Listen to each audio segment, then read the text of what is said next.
Bonjour à tous, c'est le docteur Walid Mekedem et aujourd'hui on va parler du TDAH. Donc TDAH pour trouble déficitaire de l'attention avec ou sans hyperactivité. Vous allez voir qu'il y a différentes formes possibles. On entend souvent parler de ça et de ce fait je vais m'arrêter sur ce problème. Dans cette vidéo, je vais essayer d'en donner un max en tout cas sur justement les symptômes pour que vous puissiez, entre guillemets, si vous voulez, faire le rapprochement avec quelqu'un que vous connaissez ou avec votre enfant, si justement vous sentez qu'il est peut-être concerné ou peut-être avec vous, parce que aussi il y a beaucoup d'adultes qui n'ont pas été, enfin beaucoup d'adultes, c'est à peu près presque 3% des adultes qui présentent un TDAH qui n'ont pas forcément été diagnostiqués. On est sur du 6% chez les enfants, donc c'est quand même bien d'avoir quelques notions, d'avoir pas mal de symptômes en tête.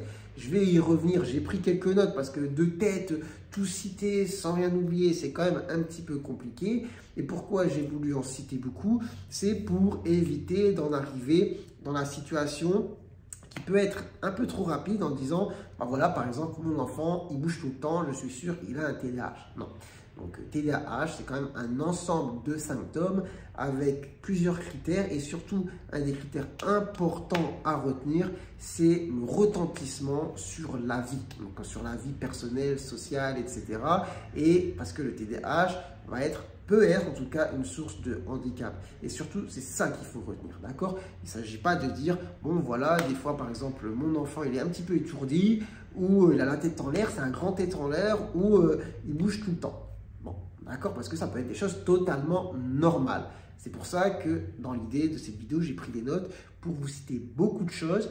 Comme ça, vous allez voir, il y a 3 cases à remplir, entre guillemets, avec en fonction des TDAH, certaines cases qui prédominent plus que d'autres. Mais dans chaque case, vous allez voir, il y a quand même beaucoup de choses sur lesquelles on peut revenir. Donc voilà, je vais y venir tout de suite. Donc en tout cas, ce qu'il faut savoir, c'est que c'est un problème effectivement qui peut être source de handicap. Ce n'est pas un problème lié à l'éducation, etc. C'est vraiment un trouble du neurodéveloppement.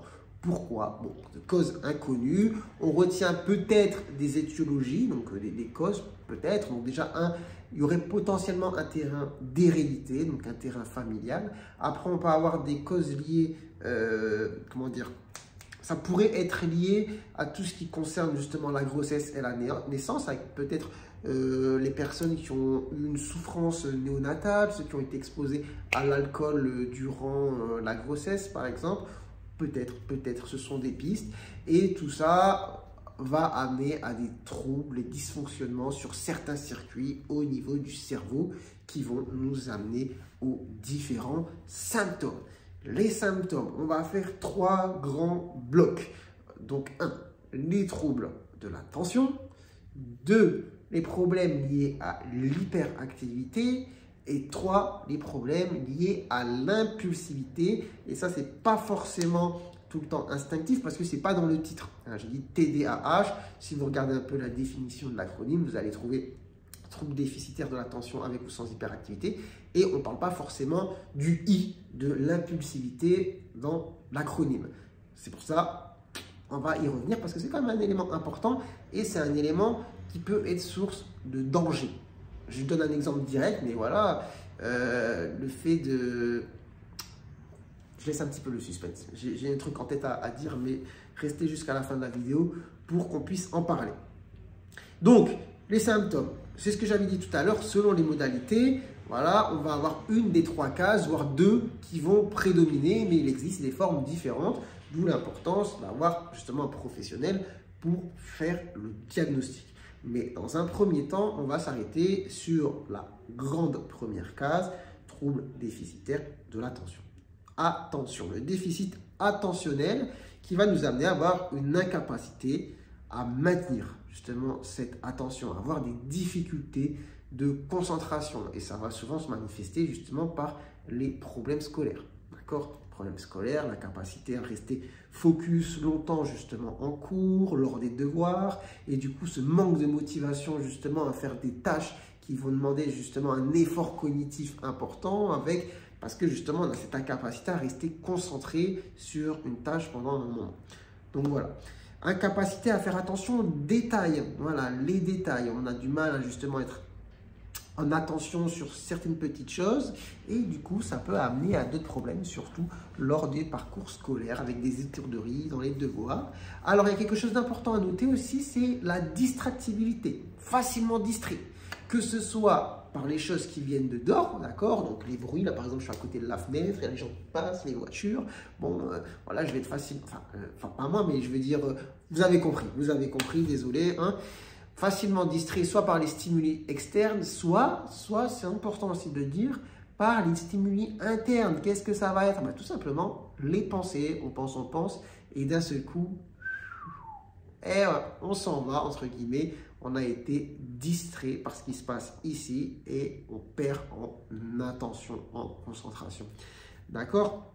Après, ça peut se manifester, du coup, ces problèmes attentionnels par des difficultés d'organisation. Donc, par exemple, je vais prendre beaucoup l'exemple de l'enfant parce que, voilà, un critère important, c'est que quand même, le TDAH, c'est quelque chose qui se manifeste durant l'enfance. Après, je parlais des adultes atteints, effectivement, il y a des adultes qui vont avoir ce souci, qui n'ont jamais été diagnostiqués, dépistés, mais c'est un problème, quand j'ai dit, du neurodéveloppement, donc ça apparaît dès l'enfance, d'accord?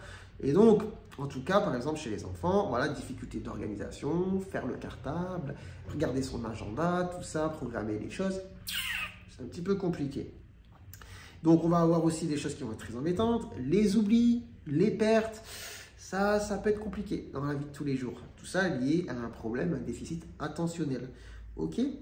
Voilà, et après, il y a aussi quelque chose, la lenteur d'exécution, avec par exemple la maîtresse qui va dire chaque fois, bon, il faut répéter 4000 fois la même chose, il ne comprend pas tout de suite.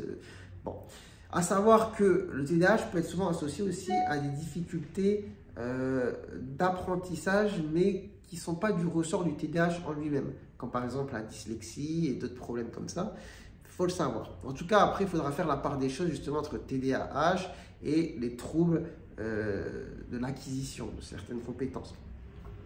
Difficulté à comprendre les consignes, oui, ça peut revenir. Donc voilà, ça, on était sur la grande case déficit attentionnel. Donc vous avez vu, je vous ai cité quand même beaucoup de choses. Et c'est qu'une case. Je vous ai dit, dans le TDAH, il y a plusieurs cases. Donc on va passer à la deuxième. La deuxième grande case, c'est l'hyperactivité. Donc, hyperactivité motrice, donc voilà, activité excessive, désordonnée, sans but, vraiment bouge partout, même en étant assis, il y a des impatiences, bouge beaucoup les jambes par exemple, n'arrive pas à tenir en place. C'est vraiment compliqué, en tout cas sur ce plan-là. Donc, on a vraiment cette hyperactivité, tout le temps il se lève, il n'arrive pas à rester assis, comme je l'ai dit, il reste assis, il bouge sur place. Bon, en tout cas, c'est présent dans tous les domaines de la vie, que ce soit à l'école ou à la maison. Là, pour le coup, je ne vais pas forcément détailler plus, il n'y a pas grand-chose de plus à dire, si ce n'est qu'on a cette hyperactivité motrice, désorganisée, sans but, présente un petit peu tout le temps et qui peuvent être vraiment très handicapantes. Donc ça, c'était la deuxième grande case, donc l'hyperactivité. Et maintenant, la troisième, comme je vous l'ai dit, qui n'est pas forcément connue de tous et instinctive, c'est l'impulsivité. Voilà, l'impulsivité, il faut faire les choses tout de suite. Il ne peut pas différer, il ne peut pas attendre. Donc, difficulté à attendre. Donc, pardon, j'ai la gorge sèche. Ça va se manifester parfois dans les dialogues. Il va vous couper la parole. Il ne peut pas attendre. Il a une idée en tête, il doit dire quelque chose, vous parlez, il va vous couper la parole. Donc ça peut être quand même assez problématique. Pardon, je viens de recevoir un mail. Donc précipitation. Tout à l'heure, je vous ai dit un peu en introduction que ça peut amener justement à des problèmes qui peuvent amener à certains dangers, comme par exemple traverser la route. Je dois y aller, allez, on y va, il est rouge, traverse. Ça, vous allez voir, ça peut être justement une des causes, des conséquences en fait de ce problème. Je vous ai dit c'est source de handicap, mais ça peut amener aussi par exemple à des accidents. Donc voilà, incapacité à attendre son tour, les prises de risques, comme je vous ai dit, traverser la route. Donc vous voyez, il y a beaucoup de choses à retenir. Et donc, on a plusieurs critères en général qui sont retenus. Il faut savoir, comme je l'ai dit, que pour faire le diagnostic, c'est un trouble du neurodéveloppement, donc c'est apparition durant l'enfance. Et surtout, c'est la durée. On n'est pas sur quelque chose qui va durer, un trimestre, c'est passager. Non, ça va durer plus de 6 mois. Donc, apparition dans l'enfance, durée plus de 6 mois, plusieurs des grandes cases qui sont cochées. Et voilà, et après on va faire justement ce diagnostic. Il faut éliminer ce qu'on appelle les diagnostics différentiels, c'est-à-dire des choses qui pourraient faire penser à ça, mais en fait qui ne sont pas ça. Déjà, les simples faits d'avoir les comportements normaux, c'est-à-dire un enfant qui bouge beaucoup ou qui va avoir des étourderies, en fait c'est normal, c'est-à-dire chez beaucoup d'enfants on va retrouver ça, mais il faut voilà, vraiment que ce soit comment dire, inadapté déjà à l'âge, que ce soit trop présent, que ce soit source de handicap, que je vous l'ai dit que ça dure vraiment plus de 6 mois et qu'il y ait plusieurs lignes et cases qui soient cochées. Vous voyez, donc c'est vraiment un ensemble de beaucoup de choses. Et il faut éliminer d'autres choses, comme par exemple d'autres problèmes, comme par exemple l'autisme aussi, hein, il faut y penser hein, quand on est sur les troubles du neurodéveloppement, mais aussi les tics ou d'autres problèmes liés à des pathologies psychiatriques. Bon, voilà. Mais surtout retenir qu'on peut être dans la case du juste, il n'y a pas de souci, normal, voilà, il est un peu agité, c'est un enfant avec beaucoup d'énergie, ou c'est un enfant un petit peu tête en l'air, ok, bon, on n'est pas forcément sur du TDAH, hein, d'accord, là on a vraiment un retentissement sur la vie de tous les jours, avec, voilà, je vous ai dit, les risques, mais aussi les complications familiales, sociales, personnelles. C'est pas vraiment forcément vrai durant l'enfance, mais si le TDAH persiste, enfin, s'il n'est pas diagnostiqué, etc., vous imaginez qu'un adulte avec ce genre de soucis, on va avoir des risques de problèmes liés à la vie professionnelle, familiale, personnelle, des risques de marginalisation, délinquance, de prise de risque. Bon, ça peut amener à beaucoup de choses, d'accord? Des risques justement d'addiction, dépression, toutes les comorbidités. D'où l'importance justement de faire le diagnostic. Après, est-ce que je m'arrête sur les traitements? Bon, c'est peut-être pas le sujet de la vidéo, là, c'était surtout les grands symptômes du TDAH, mais bon, il y a un traitement que vous connaissez peut-être, qui est un psychostimulant, qui va être le médicament, on va dire, de première intention dans le TDAH, c'est le méthylphénidate, connu aussi sous le nom de Ritaline, et qui va avoir pour but d'améliorer ses symptômes. Et en association en général avec ça, on fait aussi des psychothérapies, que ce soit individuelles ou de groupe, de la remédiation cognitive, enfin bref, c'est un ensemble. Mais voilà, en tout cas, l'idée de la vidéo, c'était surtout de s'attarder sur les grands symptômes justement de ce problème, de vous faire retenir que voilà, cette apparition durant l'enfance, que ça a une durée vraiment dans le temps et que surtout ça a un retentissement sur la vie de tous les jours, sociale, personnelle, etc. Que ça peut être source de handicap et qu'il faut quand même remplir plusieurs cases pour rentrer là-dedans et qu'il ne faut pas avoir non plus, faut pas rentrer facilement dans, comment dire, je trouve pas les mots, mais vous m'avez compris, il ne faut pas dire, voilà, mon enfant est un peu étourdi ou il est un peu trop agité, il a un TDAH, c'est un ensemble. Et de toute façon, s'il y a des doutes, etc., il est important de consulter. Et ensuite, on fait la part des choses avec ce qui est normal pour l'âge et ce qui ne l'est pas. Voilà, en tout cas, j'espère que vous aurez appris des choses au travers de cette vidéo. Si c'est le cas, n'hésitez pas à la liker. Si vous découvrez la chaîne, n'hésitez pas à vous abonner.